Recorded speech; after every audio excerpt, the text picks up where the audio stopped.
Hi, lovelies. Welcome back to my channel. How are you doing this beautiful day? Although I know some of you might not watch this during the day, but anyways, hope you're good. Sometimes I hear ladies say they were not told or never heard this or that before they got married. This got me thinking, is there anything I wish I knew or was told before I got married? After serious thoughts, I found just a few, because trust me, between hearing from others and seeing other marriages, reading novels, researching the internet and marriage counseling, I knew quite a lot, and also some of the things to expect. So for the sake of those about to get married or those newlyweds that are still in the honeymoon phase, I'll be sharing things no one told me before I got married. Note that these are my thoughts coupled with experiences of some other people.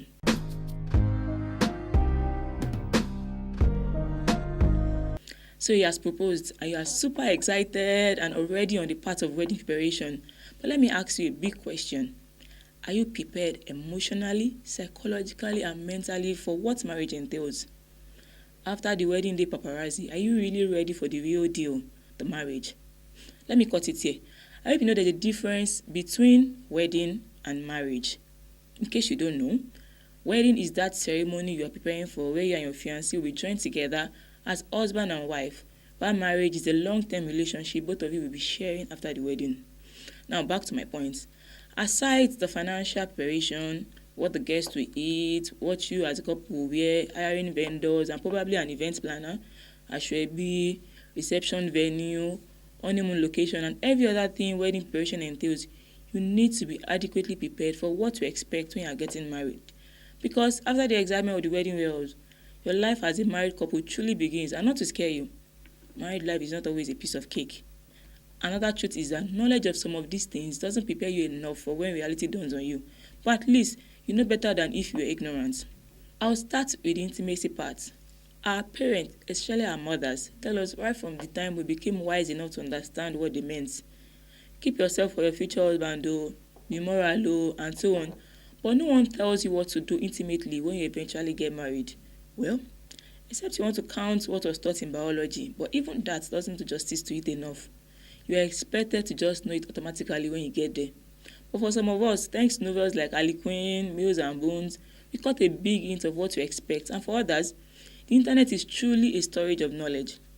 We're told that love is the bedrock of a marriage, but we're not told that being in love is not just a feeling, but a choice you make and have to keep making.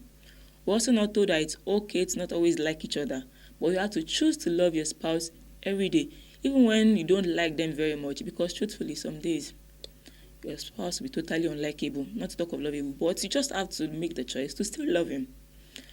Another thing no one tells you is that your romantic life isn't always going to be hot and exciting. But that is the truth.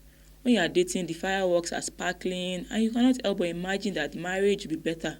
But realistically, no matter how in love you are, it takes a lot to sustain the fireworks. And by romantic life, I don't just mean sex. I mean all the lovely things you do together, like going for dinners and walks, and even small things as holding each other's hands. One thing that helps keeps the romance alive is by always expressing your affections, which could be through your partner's love language, whether it's physical touch, quality time, words of affirmation, receiving gifts, or acts of service. This next one I want to talk about is something I knew, and I expect that as an African woman, you should and must know. You are not just marrying your partner, you are marrying his whole family and his friends. You will hear "Ìyàwó wa o," our wife, from both family and friends, and that is truly who you are, our wife.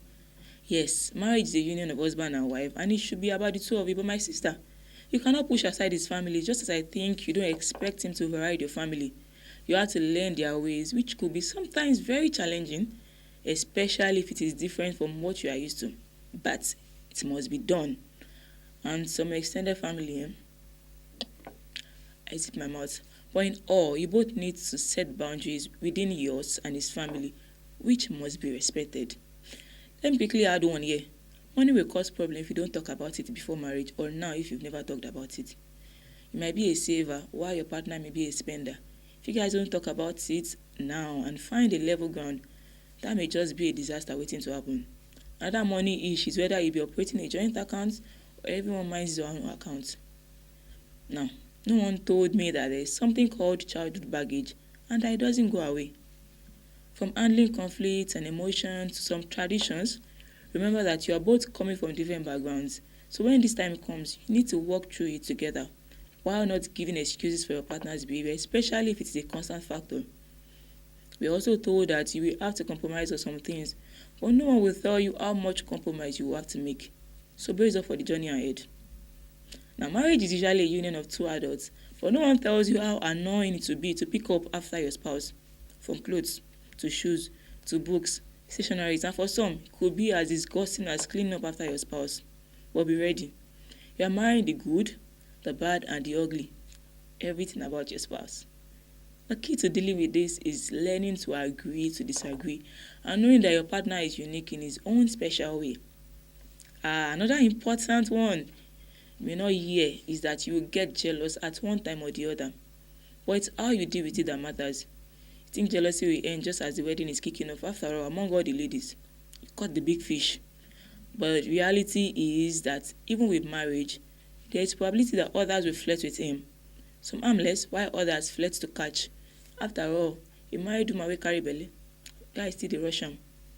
Jealousy is one emotion that one needs to be cautious of because if not handled in a healthy way, it could just make matters worse. Marriage is a union where two become one, but sometimes each one needs a me time, and this is okay.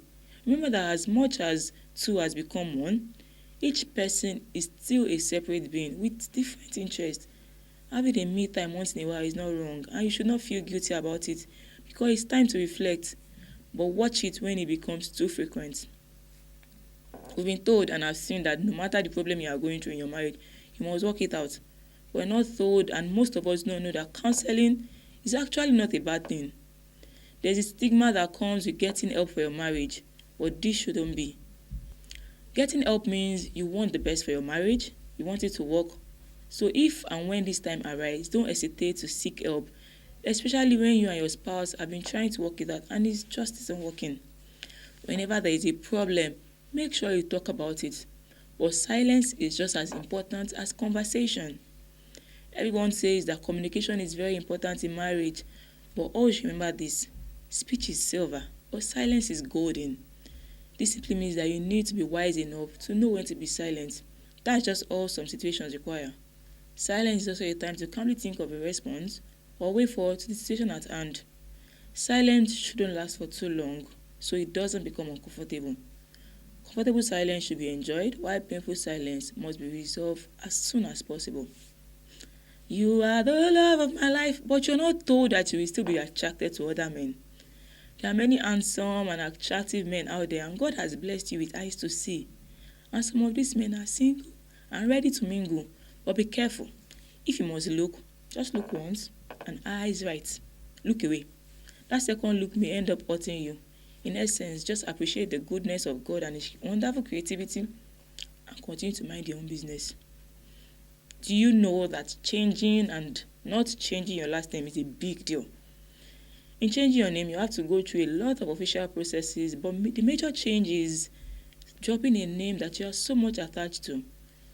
Now, when you and your spouse are okay with retaining your maiden name, video would allow you to hear word. You're married though, so why are you and your husband hearing different names? Blah, blah, blah. My sister, enjoy whatever both of you decide, whether it's to keep or change the name. We didn't plan for today's edition to be this long, but the babe's got to say what she has to say. One last one. Marriage is hard work. When you see happily ever after couples, ask them for their story, and I'm sure you hear that they had to put in so much to make it work. But the beautiful thing is that you get much more than you put. At some point, you might want to give up, but always remember that good relationships don't just happen, they're intentional. Let me put a stop here. Like many things in life, having knowledge of marriage creates room for a better experience. Now, as a married woman, what are the things you wish you knew before marriage, and how were you able to pull through when you realized them? I stand to learn from you, as my list is not exhaustive. It will also be impacting on others, so just drop it in the comment section below. You're also free to share this video and do well to subscribe to my channel and click that bell shaped button to get notified whenever I upload a new video. Do you also have a topic you want me to talk about? I'll be glad to hear from you. See ya.